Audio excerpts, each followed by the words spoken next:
সুপ্রিয় শিক্ষার্থীরা, আজকে আমরা শিখব অ্যাসার্টিভ সেন্টেন্সকে ইম্পারেটিভে রূপান্তর এবং ইম্পারেটিভ সেন্টেন্সকে অ্যাসার্টিভে রূপান্তর। তাহলে চলো দেখে নিই। অ্যাসার্টিভ মানে হচ্ছে বর্ণনামূলক বাক্য বা বিবৃতিমূলক বাক্য, যেখানে সাবজেক্ট থাকবে তারপরে ভার্ব থাকবে। আর ইম্পারেটিভ সেন্টেন্স হচ্ছে অনুজ্ঞাসূচক বাক্য, এটাতে আদেশ, উপদেশ, অনুরোধ, নিষেধ, প্রস্তাব ইত্যাদি থাকবে। তাহলে আজকে আমরা মাত্র দুইটা নিয়ম দেখবো। এই দুইটা নিয়ম দিয়ে আমরা অ্যাসার্টিভকে ইম্পারেটিভ এবং ইম্পারেটিভ গুলোকে অ্যাসার্টিভে রূপান্তর করব। চলো আমরা দেখে নিই দুইটা নিয়ম কি।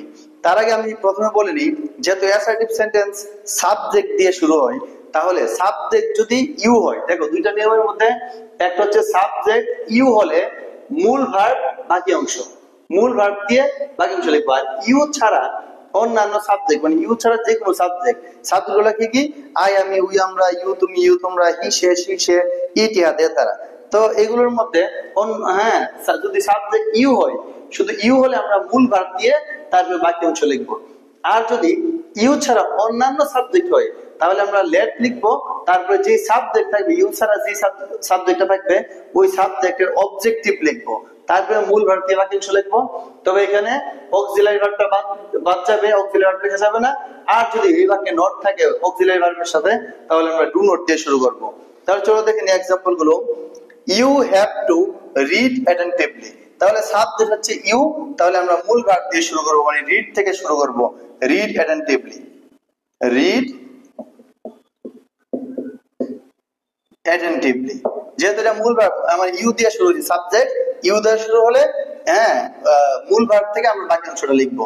আর অক্সিলারি ভার্বটা বাদ, অক্সিলারি লেখা যাবে না। তারপরে আমরা দেখি ইউ শুড নট, তাহলে এখানে নট আছে, নট থাকলে আমরা কি দিয়ে শুরু করতে হবে? Do not. সাবজেক্ট হচ্ছে ইউ, তাহলে আমরা ডু নট দিয়ে শুরু করব। ডু নট, কারণ এখানে নট আছে। ডু নট বাকি অংশ, মূল ভার্ব থেকে বাকি অংশ, waste time. Do not waste time, যা আছে তাই। আবার দেখো আমরা উই আছে, তাহলে উই থাকলে কি ইউ ছাড়া অন্যান্য যে কোনো সাবজেক্ট থাকলে আমরা লেট প্লাস সাবজেক্টের অবজেক্টিভ লিখতে হবে। তাহলে এখানে আমরা দেখতে পাচ্ছি উই আছে সাবজেক্ট, তাহলে আমরা প্রথমে লেট লিখবো, তারপরে উই এর অবজেক্টিভ হচ্ছে আস, আই এর objective me, I, me, we, us, you, he, him, she, her, it, they, them, এগুলো হচ্ছে সাবজেক্টিভ এবং অবজেক্টিভ। তাহলে দেখো এখানে লেট, লেট আস, উই এর অবজেক্টিভ হচ্ছে আস, লেট আস, তারপরে অক্সিলারি বাদ, আমরা মূল ভার্ব থেকে বাকি অংশ লিখবো, plant trees, let us plant trees. তাহলে she might tell a story, তাহলে আবার আছে সাবজেক্ট হচ্ছে শি, তাহলে শি এর অবজেক্ট কি?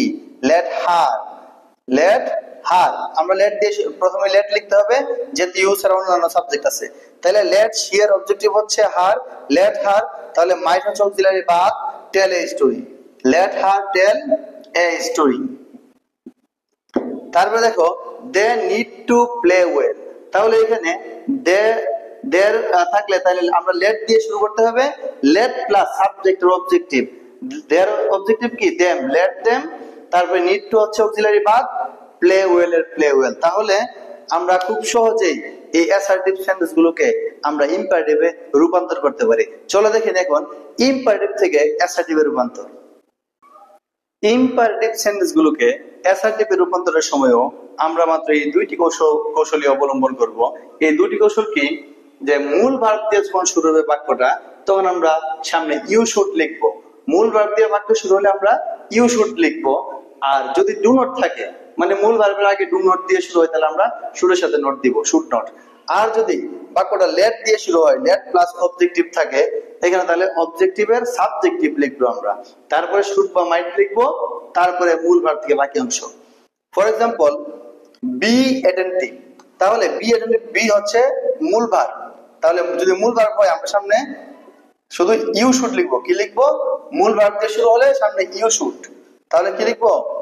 ইউ শুড, তারপর বাকি অংশ be attentive, you should be attentive. আবার দেখছি আমরা ডু দিয়ে শুরু, ডোন্ট হেট দ্য পোর, আবার হবে ইউ শুড নট, যেহেতু ডু নট আছে, ডু নট থাকলে should not, you should not hate the poor. তারপরে দেখো এখন লেট আছে, লেট থাকলে কি? লেট প্লাস অবজেক্টিভ থাকলে অবজেক্টের সাবজেক্টিভ, যেমন এখানে দেম আছে, দেমের সাবজেক্ট হচ্ছে দে, তারপরে শুড অথবা মাইট, যে কোনো একটা লিখলে হবে। তাহলে আমরা এখানে মাইট লিখি, MIGHT শুরু হবে। তাহলে দে মাইট প্লে ফুটবল, বাকি অংশ মূল ভার্ব থেকে বাকি অংশ প্লে ফুটবল, দে মাইট প্লে ফুটবল। আবার লেট হিম, তাহলে হিম এর সাবজেক্ট হচ্ছে হি, তারপর শুড বা মাইট, ধর মাইট দিলাম, হি মাইট সিট ডাউন, সিট ডাউন, তাহলে হি মাইট সিট ডাউন। তাহলে এইভাবে আমরা খুবই সহজে অ্যাসার্টিভ থেকে ইম্পারেটিভ এবং ইম্পারেটিভ সেন্টেন্স গুলোকে অ্যাসার্টিভে রূপান্তর করতে পারি। ধন্যবাদ সবাইকে।